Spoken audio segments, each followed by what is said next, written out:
So the classics. So if the learner is very young, you could try books like Amelia Bedelia, Madeline, Frog and the Toad, Mrs. Pigglewiggle, etc. Pippi Longstocking. Um, really, really small, right? But you want to read at a level that's right at your level, and then a little bit more challenging than your level. You want to always just reach a little bit. You know,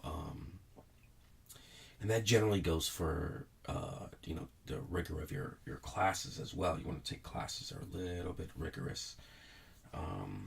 You want to be challenged. You don't want to be bored, and I think that reading definitely falls in that realm as well.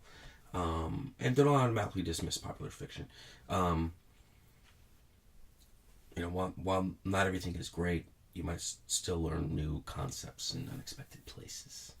Uh, the Harry Potter series has a lot of wonderful Latin and Greek uh, terms and phrases that you might not have encountered otherwise. And additionally, it's not about reading stuff on the web. I'm not trying to bash the web. It's an easy thing to bash, right? There's some great stuff on the web. However, when it comes to reading and actually keeping track of your time or keeping track of your kids' time, whether you grew up in this culture, speaking English, or you're a foreigner, you know, anyone around the world. I think reading is helpful in any language that you're trying to learn, that you're trying to get better at. But I also believe that it's all about reading quality content, and high quality books have been vetted and edited and all that stuff. So that it's going to be good, and and you can do a lot of research to check the quality, and that's what I'm saying. In terms of at least American books and awards, the Newbery Award, Caldecott Award, etc. Those are very popular here, in the States, for younger learners, adolescents, etc. And then as far as the web, Time for Kids and Newsella.com, which Newsella,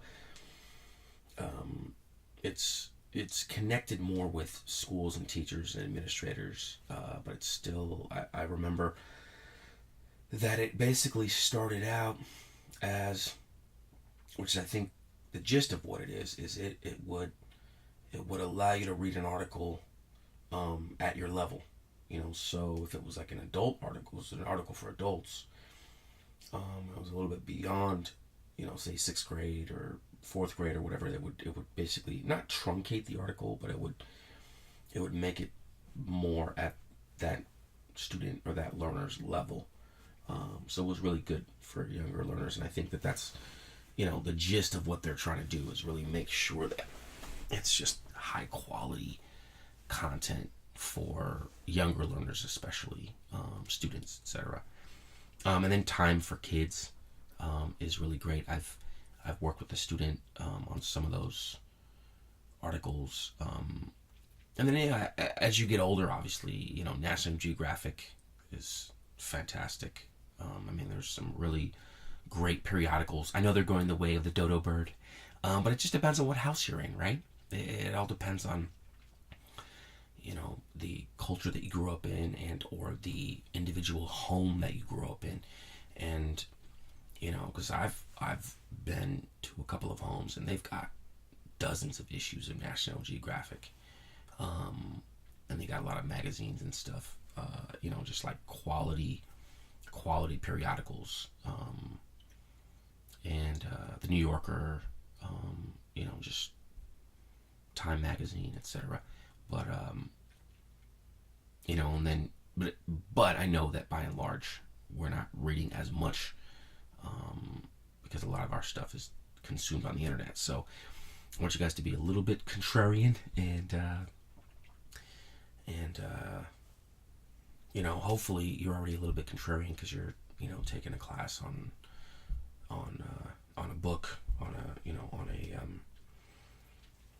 a PDF or a book or both, etc. So, but yeah, the classics, reading plus.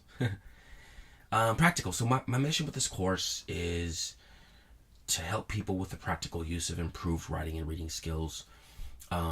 It's a primer, so or a primer, so it's definitely just gonna kind of gloss the surface, but I'm trying to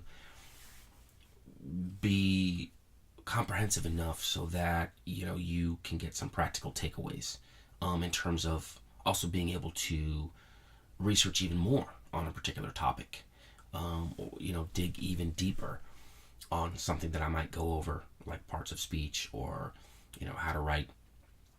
We're going to go over how to write a thesis, because these are just small nuggets. It's not that I'm going like super deep on all this stuff. It would be really unwieldy, like the longest course imaginable, if I went super deep on all this stuff. So it's more of, like I'm going to try to give you guys some nuggets, but it's really a call to action to go and dig if you want to learn more about that particular topic with regards to English and English communication. I do believe that communicating better with someone's loved ones, whether it comes to writing or speaking, etc., just even strangers, even your local mayor or congressman or city council person or teacher or principal, just fill in the blank, right? Just like your baker, your,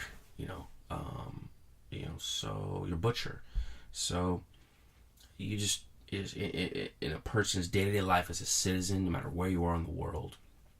I think that communicating better, communicating at a solid level, both speaking and writing, but as well as listening, I think that's really, really important.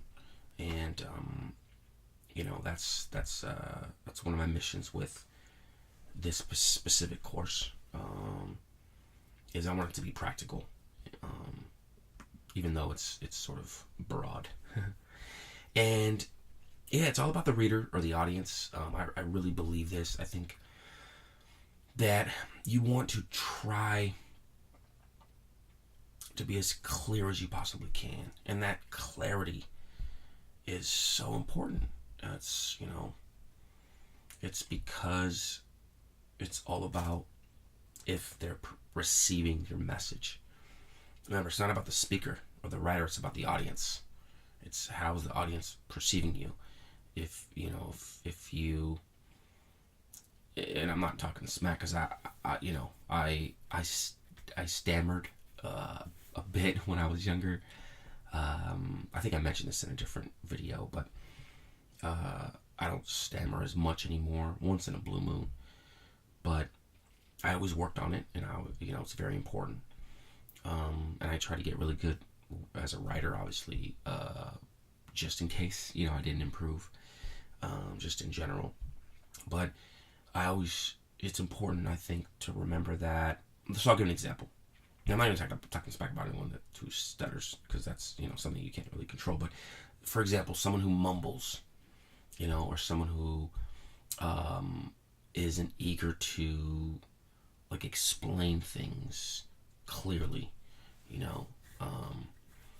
and so a lot of times when I'm communicating, I'm trying to get someone to be more and more and more specific, and so I try to be more and more and more and more specific. And I think that's because if someone's going to communicate, it's like, okay, well, either communicate and be clear, so I'm not wasting my time listening to blabber,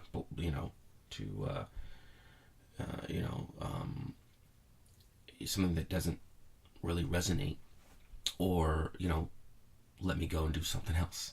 So it's really about the listener and the audience. So that's why I always encourage, like, be clear. You want your message to be delivered clearly to your reader or your audience. What you write or say is basically moot if they don't perceive what you want them to see. Like if you're a mumbler and no one understands what you're saying, it's one thing for one person to not understand what you're saying, and then 50 people to understand.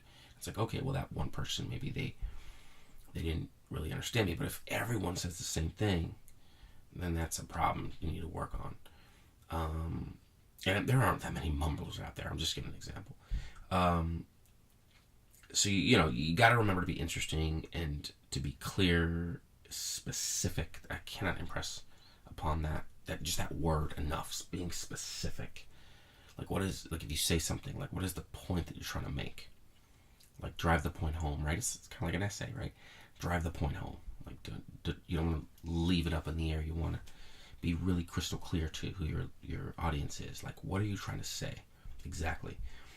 And then to use good grammar in your mission to connect with your reader and to help him or her understand exactly what you're trying to say with each and every word. So that's crucial.